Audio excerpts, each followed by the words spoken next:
আমি জিজ্ঞাসা আমার একটা বড় ব্লগে তোমাদের সকলকে জানাই স্বাগত। প্রথমে তো ভিডিওটা আমি শর্ট ফর্মেই করেছিলাম, যাতে আমি ভেবেছিলাম যে শর্ট ব্লগ একটা পোস্ট করে দেবো, কিন্তু তারপর ভিডিওটা আমার এত লং হয়ে গেল, আমি ভাবলাম ঠিক আছে তাহলে এই ভিডিওটা একটা লং ব্লগ হিসাবেই পোস্ট করে দিই।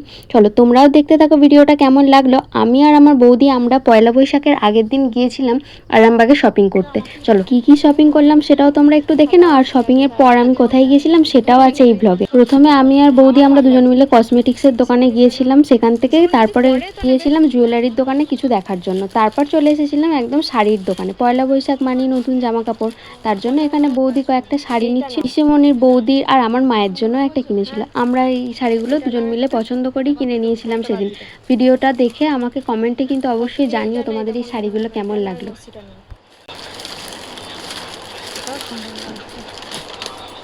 সেটাই না আমার মনে হচ্ছে।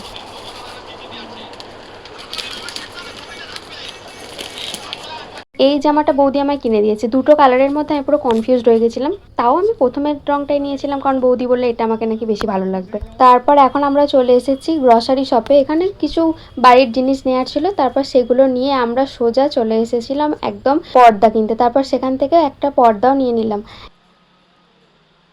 এখন আমরা দুজন মিলে এসেছি আইসক্রিম পার্লারে আইসক্রিম খাবো বলে। এখানে কয়েকটা আইসক্রিমের ম্যানুয়াল ছিল, যেটা দেখে আমরা আইসক্রিম ঠিক করতে পারবো, কিন্তু সেসব না দেখে আমরা এই দুটো আইসক্রিমই চয়েস করেছিলাম। তারপর দুজনে অনেকক্ষণ ধরে শপিং করার পর ক্লান্ত হয়ে গেছিলাম বলে বসে বসে একটু আইসক্রিম খাচ্ছিলাম আর অনেক ধরনের গল্প করছিলাম। হাতে পড়বে তো নতুন স্টিক ঠান্ডা পড়বে তোমারটা আগুন থেকে তুলেছে। আমাদের আইসক্রিম খাওয়া হয়ে গেছে, এবার আমরা যাচ্ছি মঞ্জিনিসে। ভাইপো তো আসেনি, তাই ও ফোন করে বলেছে নাকি বার্গার খাবে, তাই আমি আর বৌদি দুজন মিলে চলে এসেছিলাম বার্গার নেওয়ার জন্য। আর আমিও একটা পেস্ট্রি খেয়ে নিলাম, কারণ আমার পেস্ট্রি খেতে তো খুব ভালোই লাগে। তারপর আমরা চলে এসেছিলাম বাড়ি, আর তেমন কোনো ভিডিও ক্লিপ রাস্তায় নেওয়া হয়নি। তারপর আমি আর ভাইপো দুজন মিলে খেয়ে নিয়েছিলাম দুটো বার্গার। বাড়িতে চলে এসেছি, তারপর আমি বিশ্বমশাই আর ভাইপো আমরা তিনজন মিলে গাজন দেখতে চলে এসেছিলাম আমার এই দিদির বাড়ির এখানে। তারপর এখানে কিছুক্ষণ কাটানোর পর আমরা চলে গেছিলাম বাড়ি। যদিও ভিডিওটা অনেক দিনের হয়ে গেছে, কিন্তু পিসুমণিদের এখানে গাজনটা এতই ভালো লেগেছিল আমার, আমি একটু ক্যামেরাবন্দি করে রেখেছিলাম, কারণ আমাদের ওখানে এইভাবে এত ধুমধাম করে গাজন হয় না। আমিও এই ভিডিওটা পরে দেখলে হয়তো আমার সবটা মনে পড়ে যাবে, আর তোমরাও আমার সাথে একটু দেখে নাও কেমন কি গাজন হয়েছিল আমাদের পিসুমণিদের ওখানে।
মেলাও বসেছিল, তাই এখানে দিদিদের বাড়িতে এসে খেয়ে নিয়েছিলাম পাঁপড়, আর রাতের খাবার খেয়ে আমরা আবার চলে গিয়েছিলাম বাজি ফোড়ানো হচ্ছিল দেখার জন্য।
পুজো ছিল, তাই সব সন্ন্যাসীরা মিলে বিয়ে দিতে যাচ্ছিল শিবের।